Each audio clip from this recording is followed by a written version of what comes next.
ভাইয়া রাজশাহী বিশ্ববিদ্যালয়ের সার্কুলারটা নাকি পরিবর্তন করেছে। আপডেট সার্কুলারে কি কি বলা হয়েছে বা অ্যাকচুয়ালি রাজশাহী বিশ্ববিদ্যালয়ের সার্কুলারে কি কি পরিবর্তন হয়েছে এই জিনিসটি আজকে তোমাদের সাথে আমি আলোচনা করতে যাচ্ছি বা তোমাদের এই প্রশ্নটারই আজকে আমরা উত্তর দিব। তো চলো একদম কথা না বাড়িয়ে শুরু করা যাক। দেখো, তোমাদের রাজশাহী বিশ্ববিদ্যালয়ে তোমরা যারা পরীক্ষা দিবে, তোমাদের রাজশাহী বিশ্ববিদ্যালয়ের যেই চেঞ্জটা সবচেয়ে বেশি আনা হয়েছে, সবচেয়ে বড় চেঞ্জ যেটা আনা হয়েছে সেটা হচ্ছে তোমাদের যে সিলেকশন পদ্ধতিটা ছিল, সিলেকশনটা ছিল যেটা, এইটা উঠায় দেওয়া হয়েছে। ভাইয়া সিলেকশন জিনিসটা কি আসলে?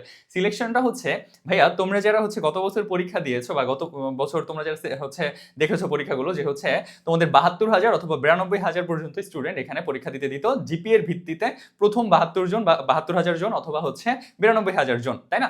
তবে এই বছর আর সেই পদ্ধতি নেই। তোমরা যারা আবেদন করেছো সবাই কিন্তু তোমরা পরীক্ষা দিতে পারবে। আচ্ছা ফাইন, এই হচ্ছে সিলেকশনের সবচেয়ে বড় একটা বিষয়, এই জিনিসটা চেঞ্জ আনা হয়েছে। এরপর দ্বিতীয়ত তোমার হচ্ছে যে চেঞ্জটা এনেছে সেটা হচ্ছে তোমাদের আইন বিভাগ নিয়ে, তোমাদের আইন বিভাগ নিয়ে, ঠিক আছে?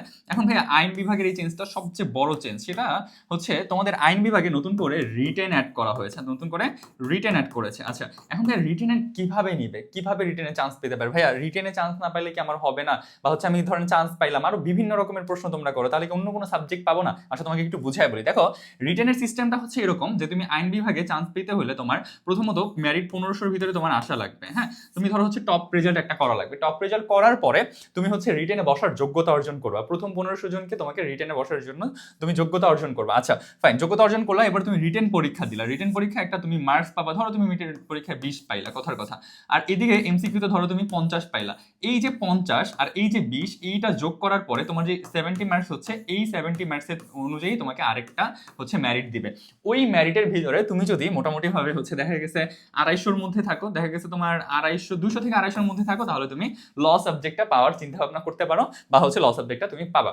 এবার কথা হচ্ছে যে ভাইয়া তাহলে আমরা যারা হচ্ছে রিটেনে খারাপ করবো, বা হচ্ছে আমরা যারা মোটামুটি এমসিকিউতে ভালো করছি বা রিটেনে খারাপ করছি, তাদের কি হবে? তারা কি সাবজেক্ট পাবো না? তারা অবশ্যই সাবজেক্ট পাবা। মাথায় রাখবা এই যে আইন ও হচ্ছে ভূমি প্রশাসন, আইন ও ভূমি প্রশাসন, ঠিক আছে? এই দুইটা বাদে তুমি হচ্ছে ইকোনমিক্স বলো, তুমি যদি বলো হচ্ছে দেখা গেছে তোমার আইআর বলো, তোমার পাবলিক অ্যাডমিনিস্ট্রেশন বলো, আরো যত সাবজেক্ট আছে তুমি সব সাবজেক্টই পাবা, ইলিজিবল ওগুলোর জন্য হয়ে যাবে। ওটা নিয়ে কোনো মাথা ব্যথা তোমার এখানে নেই। আরেকটা জিনিস হয় সেটা হচ্ছে রিটেন, আরেকটা জায়গা আছে সেটা হচ্ছে ইংরেজিতে যে রিটেনটা আছে, ইংরেজি সাবজেক্টটাতে যে রিটেনটা আছে, মনে রাখবা ইংলিশের রিটেনটা সম্পূর্ণ আলাদা।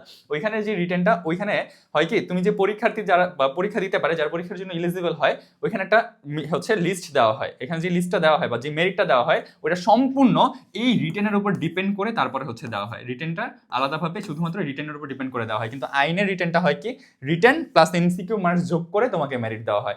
আশা করি তুমি বুঝতে পেরেছো। আচ্ছা এই যে মেজর এই চেঞ্জগুলো তোমাকে আনা হয়েছে।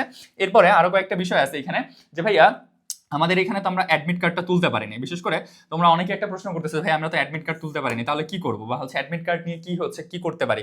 মনে রাখবা অ্যাডমিট কার্ড তোমার যদি হারায় যায়, তুলতে না পারো, তাহলে অবশ্যই রাজশাহী বিশ্ববিদ্যালয় পরীক্ষার ডেটের আগে, ধরো তুমি 17 তারিখ পরীক্ষা দিবা, 16 তারিখ পরীক্ষা দিবা, এই ডেটগুলোর আগে তুমি 24 ঘন্টা বা 48 ঘন্টা আগেই তুমি হচ্ছে আবার তোমার অ্যাডমিট কার্ড ডাউনলোড করার সুযোগ পাবে। এটা নিয়ে কোনো রকমের প্যারা নাই। এরপরে আরো যে বিষয়টা আছে সে কেন্দ্রের যে বিষয়টা, কেন্দ্র নিয়ে যে মানে ইয়াটা আসছে, চেঞ্জটা আসছে, সেটা হচ্ছে দেখা গেছে আগের বছরগুলোতে রাজশাহী বিশ্ববিদ্যালয়ে এসে পরীক্ষা দেওয়া লাগতো, কিন্তু গত বছর থেকে দেখা গেছে যে হচ্ছে রাজশাহী বিশ্ববিদ্যালয় ছাড়াও বিভাগীয় শহরগুলো যেগুলো আছে ওগুলোতে তুমি পরীক্ষা দিতে পারতেছো বা পরীক্ষা দিতে পারবো অবশ্যই। আর তোমাদের 2টা শিফটে কিন্তু পরীক্ষা হচ্ছে, আগে 4টা শিফটে পরীক্ষা হলো, এখন কিন্তু তোমাদের মাত্র 2টা শিফটে পরীক্ষা হয়, এখন কিন্তু 2টা শিফটে পরীক্ষা হয়। সো এই ছিল ওভারঅল চেঞ্জগুলো।